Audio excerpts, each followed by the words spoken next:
April 18, 1940 to dawn crisp and clear over the Pacific Ocean. But aboard the USS Hornet, Lieutenant Colonel James Harold Doolittle knew this day would either make history or end in catastrophe. The Japanese High Command had calculated every possible American response to Pearl Harbor except one, the audacious plan now unfolding 600 miles off their sacred homeland's coast. The concept was born from desperation and genius in equal measure. Following the devastating attack on Pearl Harbor 4 months earlier, America's morale hung by a thread. President Franklin Delano Roosevelt demanded immediate retaliation against Japan's mainland, something military experts deemed impossible. The Japanese archipelago sat beyond the range of any American land-based bomber, protected by thousands of miles of ocean and their seemingly invincible combined fleet. Captain Francis Stuart Low first glimpsed the solution while observing training exercises at Norfolk Naval Base. Watching twin-engine bombers practice short takeoffs, he experienced what would later be called a moment of military brilliance. If medium bombers could launch from an aircraft carrier deck, they might reach Japan's industrial heartland. The idea was so unprecedented that when Low presented it to Admiral Ernest Joseph King, the chief of naval operations initially dismissed it as fantasy. But desperation breeds innovation. Within weeks, the concept reached the Pentagon's highest echelons, where it underwent intense scrutiny. The mathematics were daunting. No twin-engine bomber had ever attempted a carrier launch. The fuel calculations were impossibly tight, and the crews would face certain death or capture after their one-way mission. Yet the psychological impact of bombing Japan's sacred soil might justify these enormous risks. The Japanese military establishment, meanwhile, basked in post-Pearl Harbor confidence. Their strategic planning assumed American forces would require months, perhaps years, to mount any meaningful counteroffensive. Admiral Isoroku Yamamoto's masterful surprise attack had eliminated America's Pacific Fleet as an immediate threat, buying precious time for Japan's expansion across Southeast Asia and the Central Pacific. Imperial Navy intelligence officers dismissed the possibility of carrier-based bomber attacks as tactically absurd. Their calculations proved that American carriers lacked the range to approach Japan undetected, and even if they somehow succeeded, conventional carrier aircraft couldn't penetrate Japan's formidable air defenses or carry sufficient ordnance to inflict meaningful damage on industrial targets. According to wartime intelligence reports referenced in Gordon Prange's At Dawn We Slept, Japanese military planners considered their homeland essentially invulnerable to air attack until American forces captured bases within conventional bomber range. This strategic assumption would prove catastrophically wrong. The selection process for this unprecedented mission began in February 1942. Doolittle, already legendary for his aviation achievements, volunteered to lead what officially became known as Special Aviation Project No. 1. His reputation for pushing aircraft beyond their theoretical limits made him the natural choice for an operation that defied every established principle of carrier aviation. Training commenced at Eglin Army Airfield in Florida, where 16 North American B-25 Mitchell bombers underwent extensive modifications. Engineers stripped out unnecessary equipment, installed additional fuel tanks, and reinforced landing gear for the brutal stress of carrier operations. The crews practiced short-field takeoffs until they could lift their heavily loaded bombers off runways barely 500 feet long, still longer than a carrier deck, but the best simulation available. As winter turned to spring, the impossible gradually became merely improbable, then finally, desperately possible. March 21st, 1940 marked a pivotal moment as the USS Hornet steamed toward San Francisco Bay, her flight deck concealed beneath canvas tarps that hid 16 olive-drab bombers from prying eyes. Captain Mark Andrew Mitchell commanded the newest carrier in America's Pacific Fleet, but even he questioned whether his ship could survive the audacious mission ahead. The secrecy surrounding the operation bordered on paranoia. Only a handful of senior officers knew the true destination, while the assembled aircrew received deliberately vague briefings about a dangerous and important mission against enemy targets. Doolittle's volunteers came from the 17th Bombardment Group, experienced flyers who had no idea they were about to attempt aviation history's most ambitious gamble. Loading the modified B-25s onto a Hornet's deck required unprecedented precision. Each bomber barely fit through the carrier's hangar bay elevators, with wingtips clearing the sides by mere inches. Once positioned on the flight deck, the aircraft consumed every available foot of space, creating a logistics nightmare that would plague the mission from start to finish. Meanwhile, Japanese intelligence services remained blissfully unaware of the approaching threat. Their sophisticated network of spies and radio intercepts had detected increased American naval activity, but analysts interpreted these movements as defensive preparations rather than offensive operations. The concept of launching land-based bombers from aircraft carriers simply didn't exist in their tactical playbook. Admiral Chuichi Nagumo, hero of Pearl Harbor, focused his attention on upcoming operations in the Central Pacific. His carrier striking force was preparing for what would become the Battle of Midway. Confident that American naval power remained too weakened to threaten Japanese home waters, this strategic miscalculation would prove costly within weeks. The cultural psychology of Japanese military leadership also contributed to their blindness. Having achieved tactical surprise at Pearl Harbor through meticulous planning and innovative thinking, they paradoxically assumed their enemies lacked similar creativity. This cognitive bias, documented in post-war intelligence assessments, prevented them from anticipating unconventional American responses. On April 2, 1942, Task Force 16 departed San Francisco under cover of darkness. The Hornet, escorted by the USS Enterprise and supporting vessels, began their 2,600-mile journey toward Japanese waters.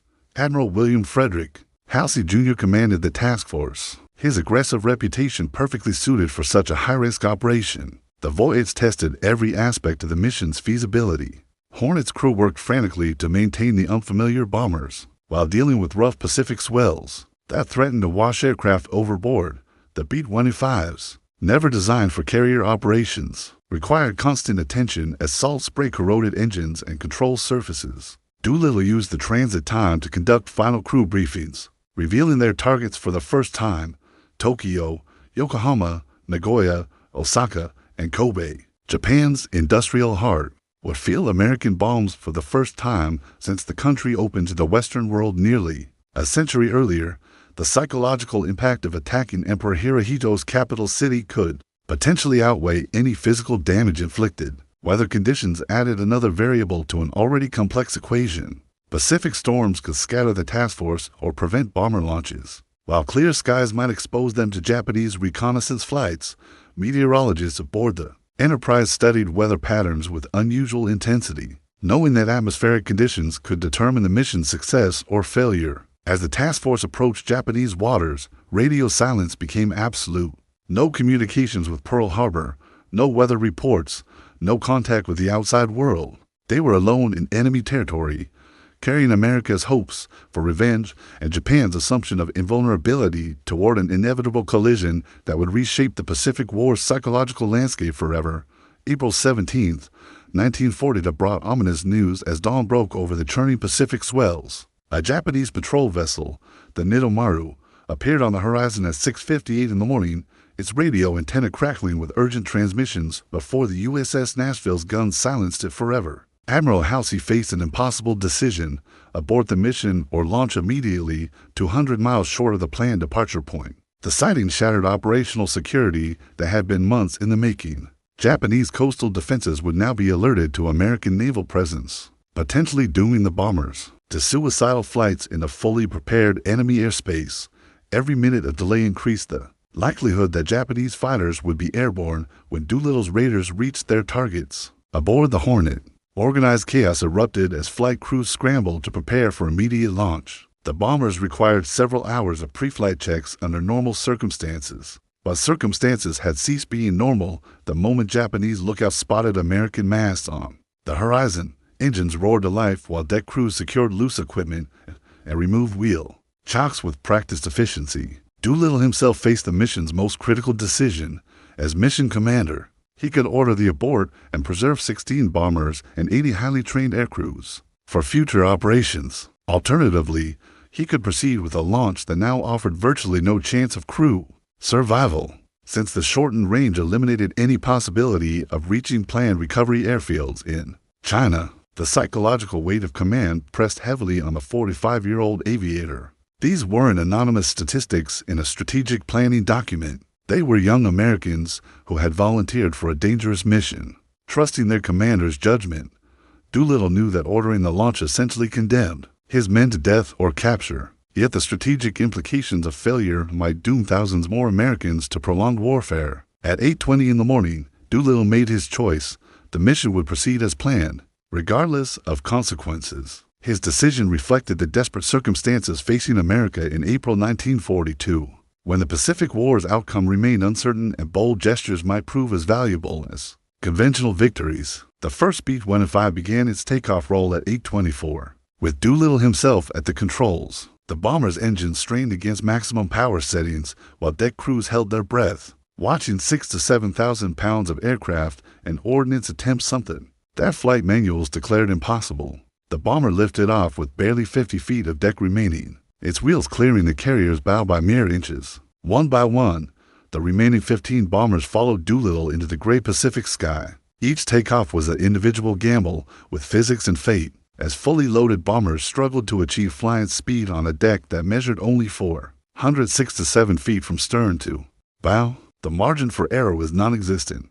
The slow meant a fatal plunge into the ocean, while premature rotation could stall the aircraft with equally lethal results. Japanese radar operators along the coast began detecting unidentified aircraft signatures as the bombers crossed into enemy airspace. However, the radar technology of 1940 lacked the sophistication to distinguish between single large aircraft and formations of smaller planes. Many operators initially dismissed the contacts as returning Japanese patrols or commercial flights running behind schedule. This technological limitation would prove crucial to the mission's initial success. While Japanese air defense networks possessed theoretical capability to intercept incoming bombers, the actual implementation relied on visual identification and radio communication systems that weren't designed to handle surprise attacks by unfamiliar aircraft types approaching from unexpected directions, as reported in official military histories compiled by the U.S. Army Air Forces. Japanese military commanders had never developed protocols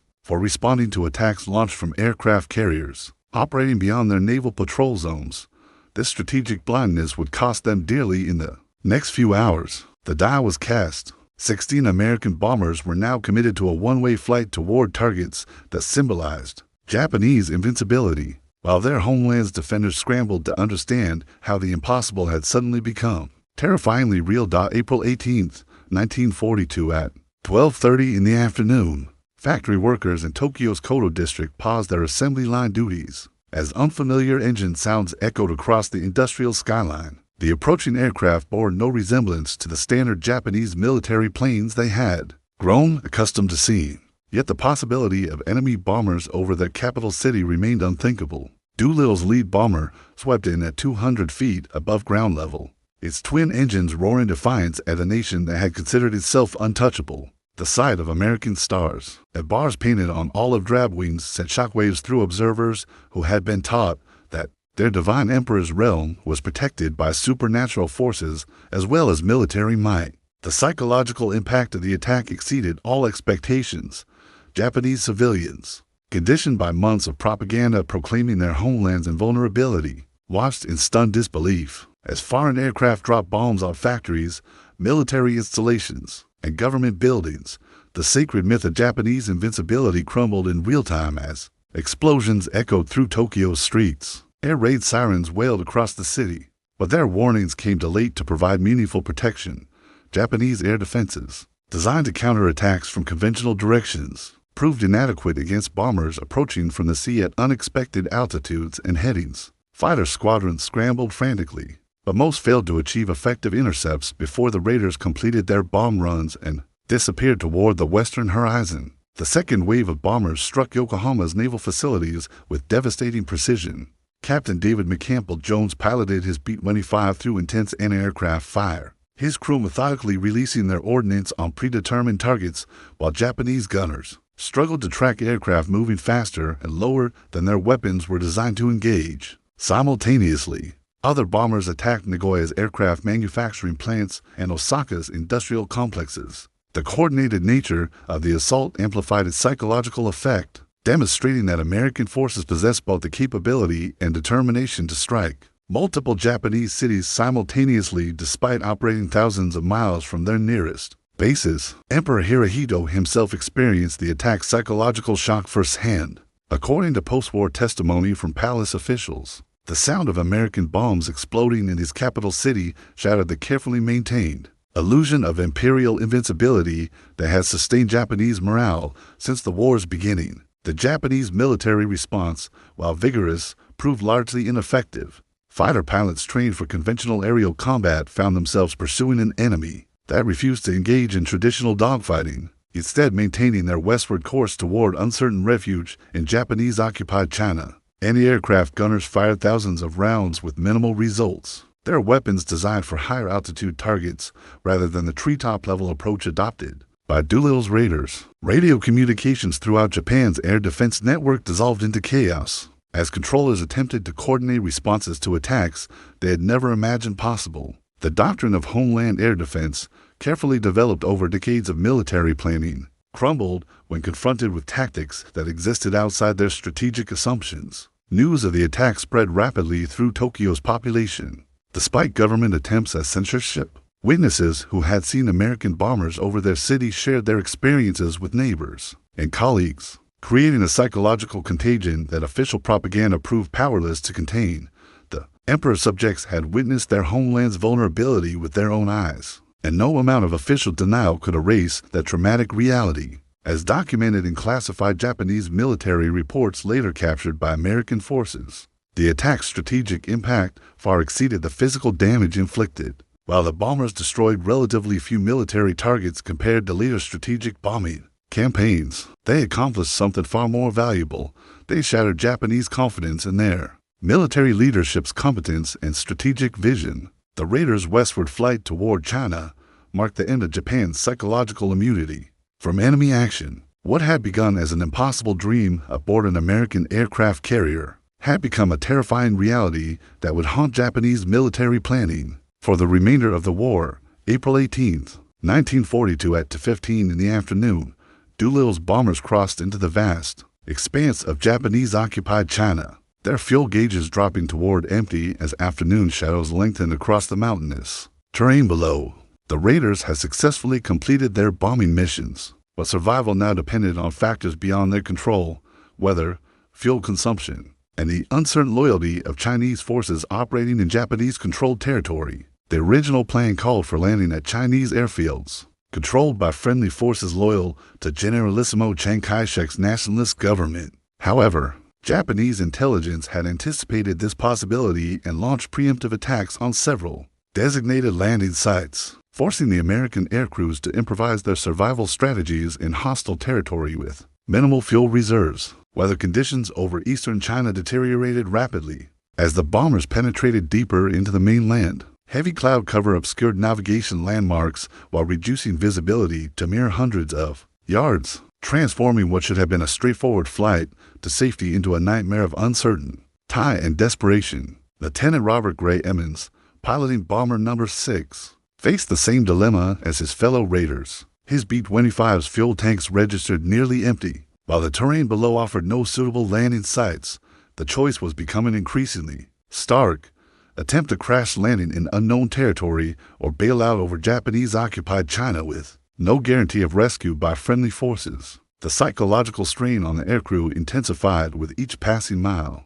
These men had volunteered for a dangerous mission, understanding the risks, but the reality of abandoning their aircraft over enemy territory tested courage in ways that peacetime training could never replicate. Each crew member carried a small silk map of China and a few gold coins to barter for assistance, pathetically inadequate resources for survival in a war zone. Radio communications among the scattered bombers gradually faded as distances increased and atmospheric conditions worsened. The tight formation that had departed the Hornet's deck now existed as 16 individual aircraft, each fighting its own battle against fuel starvation, weather, and the growing certainty that conventional landings were impossible. Japanese occupation forces in eastern China received urgent orders to locate and capture the American aircrews. Intelligence officers recognized that prisoners from the Tokyo raid would possess invaluable information about American carrier operations and future strategic intentions.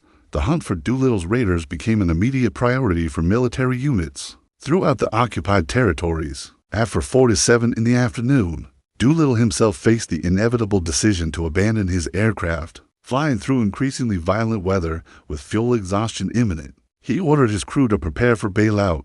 The man who had conceived and led aviation histories Most audacious raid was about to become a fugitive in enemy territory, dependent on the kindness of strangers for his survival. The bailout procedures, practiced countless times during training, took on desperate urgency as the bombers began their final descents. Crew members destroyed classified materials, gathered emergency supplies, and prepared to leap into the unknown darkness of a Chinese night that might offer either salvation or capture by Japanese forces. One by one, the raiders abandoned their faithful B-25s, white parachutes blossoming against the darkening sky like exotic flowers, scattered across the hostile landscape. The aircraft that had carried them across the Pacific and over Japan's sacred homeland continued their westward flight as unmanned projectiles, eventually crashing into remote valleys and rice paddies far from any recovery efforts. The physical phase of the Doolittle raid had ended, but its psychological impact was just beginning to reshape the strategic calculations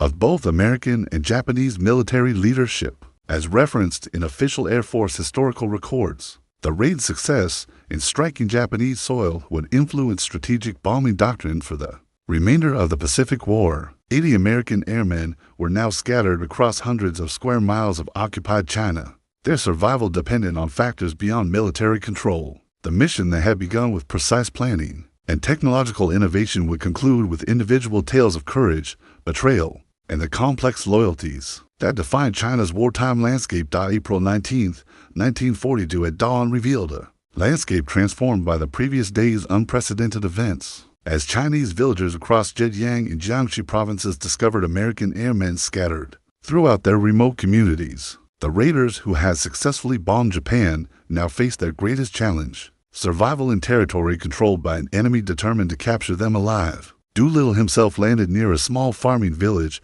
where local residents, despite the obvious danger to their own lives, provided immediate assistance to the American colonel. The Chinese peasants understood that sheltering enemy airmen would result in brutal reprisals from Japanese occupation forces, yet they chose to risk their family's safety for strangers who had struck a blow against their oppressors. The complexity of wartime China's political situation created both opportunities and deadly traps for the scattered aircrews. Communist guerrillas, nationalist forces loyal to Chiang Kai-shek, independent warlords, Japanese collaborators, and genuine bandits all operated in the same regions, each group pursuing different agendas that might either save or doom the American flyers. Lieutenant Colonel Richard Eugene Cole, Doolittle's co-pilot, found himself separated from his commander after their bailout.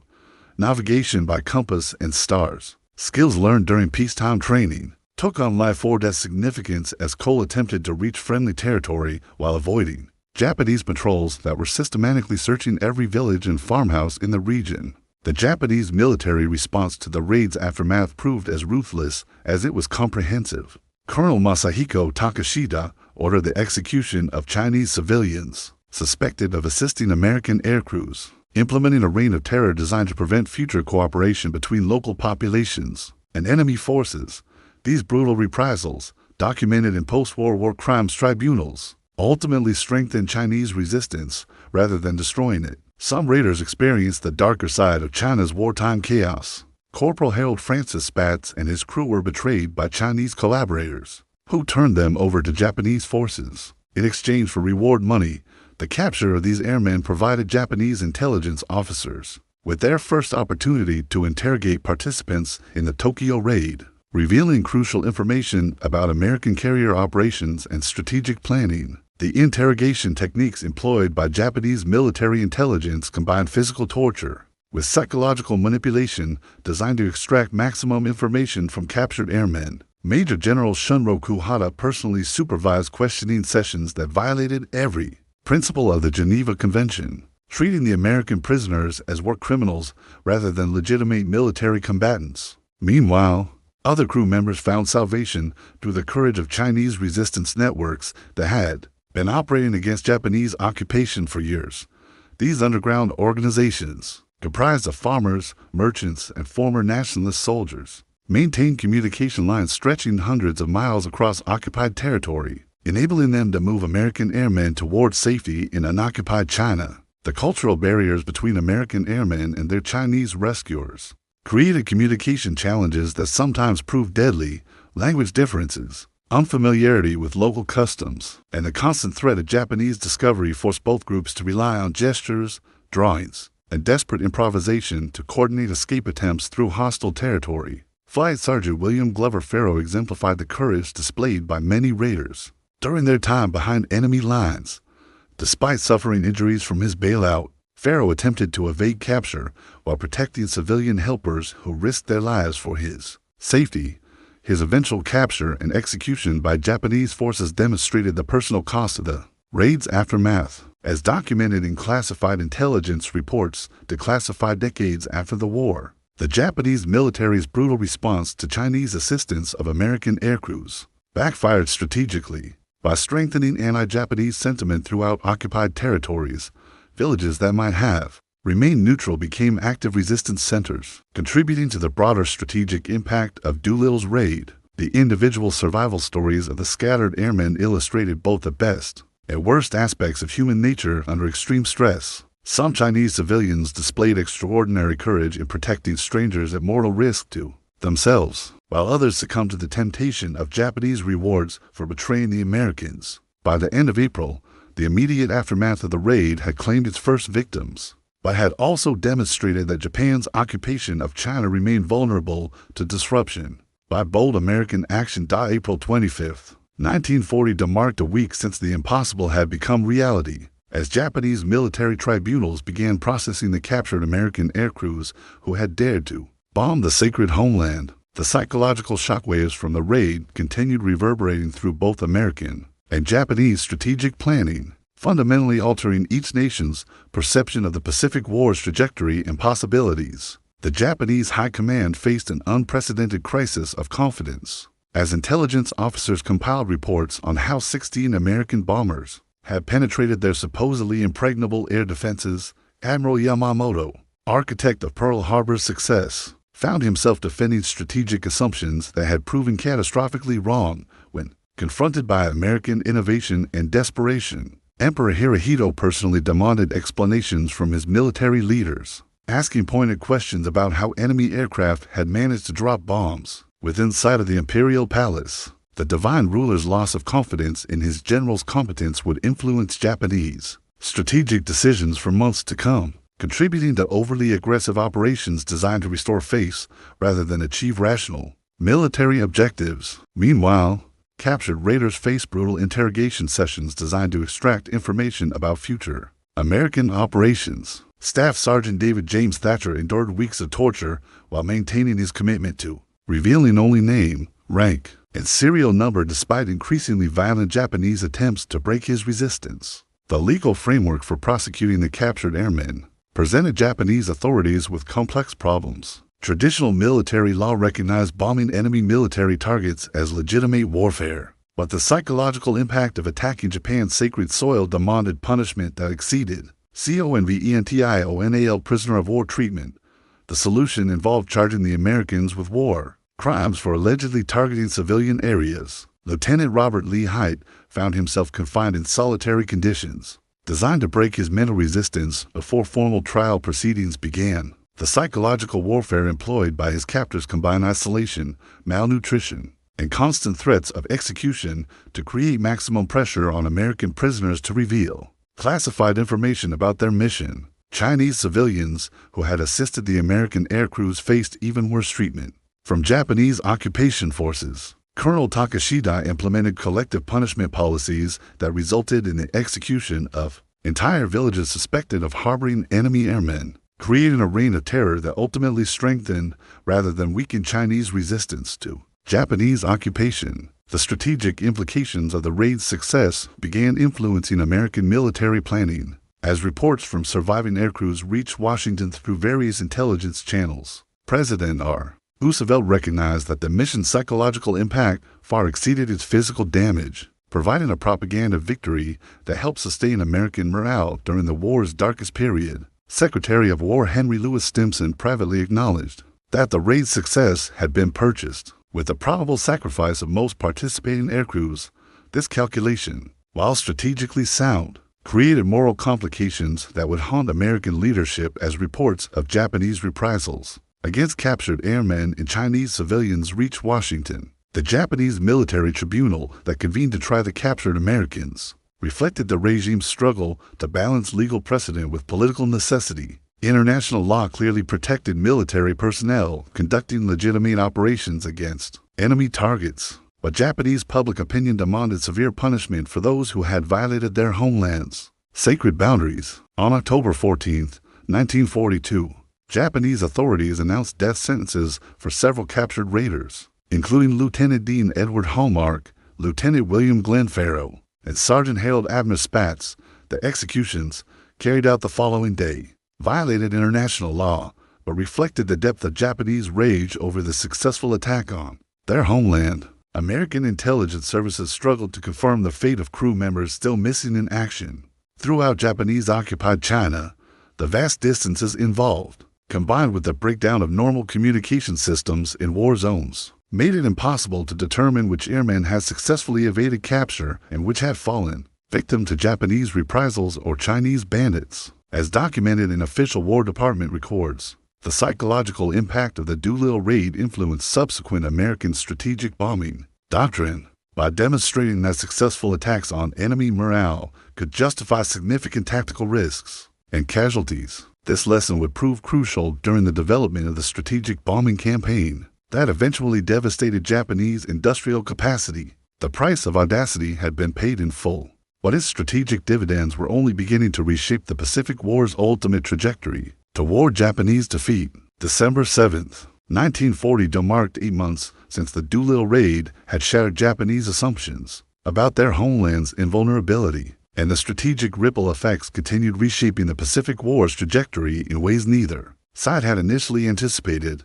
The 16 bombers that had lifted off from the USS Hornet's deck had accomplished something far more significant than their physical damage suggested. The immediate tactical success of bombing Japanese soil paled in comparison to the raid's profound psychological impact on both American and Japanese strategic thinking. President Roosevelt's demand for retaliation against Pearl Harbor had been satisfied spectacularly, providing the American public with their first genuine victory in a war that had brought nothing but defeats and retreats since December 7, 1941. Japanese military leadership never fully recovered from the strategic shock of discovering that their fundamental assumptions about homeland defense had been completely wrong. The realization that American forces possessed both the capability and determination to strike Japan proper forced a complete reevaluation of defensive priorities that diverted crucial resources from offensive operations throughout the Pacific theater. Admiral Yamamoto's strategic vision, which had correctly predicted that Japan needed to achieve decisive victory within 6 months of Pearl Harbor, was fatally compromised by the defensive requirements created by Doolittle's successful demonstration that the homeland remained vulnerable to attack.